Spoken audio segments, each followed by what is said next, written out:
Estudo revela que remédio para diabetes e obesidade pode trazer risco de cegueira rara.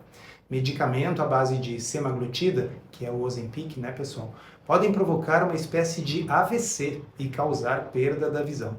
A cegueira rara, que o estudo se refere, chama neuropatia óptica isquêmica anterior, que na realidade acontece porque falta irrigação sanguínea lá no nervo óptico, levando à perda da visão. Bem, tudo que aumenta o risco de obstrução de vasos sanguíneos, aumenta também o risco dessa doença. O diabetes é, portanto, o principal fator de risco, mas tem outros. Pressão alta, obesidade, dislipidemia, tabagismo, todos esses são fatores de risco para esse tipo de cegueira. Então vocês observem que, no fundo, é tudo que afeta a circulação dos pequenos vasos sanguíneos. Que estudo foi esse? Ele foi um estudo observacional, retrospectivo e de caso controle. E isso já traz vários problemas. Quem me acompanha sabe, né? Estudos observacionais não estabelecem causa e efeito e podem ter variáveis de confusão.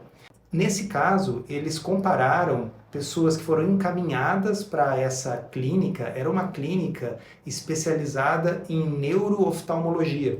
Então eles recebem só casos difíceis encaminhados por outros oftalmologistas do estado de Massachusetts, lá nos Estados Unidos. E aí, dentre esses pacientes, eles compararam os diabéticos que usavam Ozempic e os que usavam outros remédios. E aí viram que aqueles que usavam Ozempic tinham uma chance maior de ter esse tipo raro de cegueira. Acontece que esses dados foram coletados de 2017 a 2023 e, principalmente no início desse período, só usava o Ozempic quem tinha casos de diabetes de mais difícil controle, porque as seguradoras americanas só pagavam esse medicamento se você era diabético e já tinha tentado outros remédios mais comuns, mais baratos e não tinha conseguido controlar a doença. Isso significa que aqueles pacientes que estavam usando o Ozempic para o diabetes eram os que provavelmente tinham o diabetes mais grave, o diabetes de mais difícil controle e o diabetes mais antigo. E eu digo provavelmente porque os autores não controlaram para a hemoglobina glicada, por exemplo, para a gente saber quem tinha o diabetes mais grave e quem não tinha. E isso foi um erro desse estudo. Bem, eles também avaliaram pacientes obesos não diabéticos, mas aí eles também compararam os obesos que usavam o Ozempic com os que não usavam o Ozempic e usavam outros remédios. Se aplica a mesma coisa. Naquele país, nos Estados Unidos, para que o seguro-saúde pague a medicação Ozempic, a pessoa tem que ter uma obesidade mais grave ou com comorbidades, e essas comorbidades por si só, como a gente viu, aumentam o risco de desenvolver esse tipo mais raro de cegueira. A analogia que eu gosto de utilizar, pessoal, é a história do adesivo de nicotina, talvez alguns de vocês já tenham ouvido. Imagina que eu fosse fazer um estudo em que eu perguntasse para as pessoas quem já usou adesivo de nicotina uma vez na vida e quem nunca usou. E aí eu vou ver câncer de pulmão. E eu descubro que as pessoas que já usaram adesivo de nicotina têm mais câncer de pulmão. Isso não significa que o adesivo de nicotina está causando câncer. É que o adesivo de nicotina é um marcador de quem já fumou, tá certo?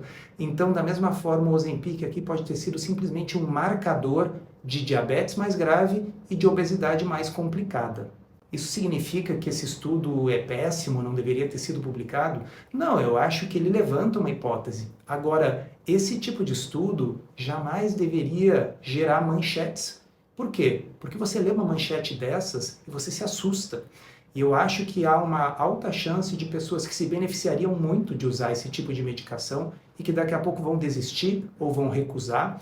E, paradoxalmente, é possível que algumas pessoas fiquem com o diabetes mais descompensado ou fiquem mais obesas e que, por causa disso, elas tenham um risco maior de perder a visão. Então, em resumo, o ideal é que estudos observacionais, retrospectivos, não gerassem manchetes. Esse tipo de estudo só tem interesse para agências reguladoras, para as próprias companhias que fabricam a medicação, para que nos próximos ensaios clínicos esse tipo de problema seja especificamente procurado de forma prospectiva, mas num estudo que tenha condições de realmente estabelecer causa e efeito.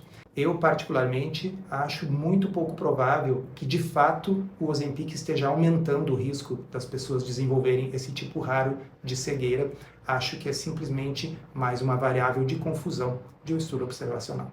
E esse é mais um motivo pelo qual o ideal é que ninguém saia usando sozinho esse tipo de medicação, como de resto nenhum remédio, né, pessoal? Então, é necessário que se avalie o risco que a pessoa tem de desenvolver ou não as complicações associadas com cada remédio.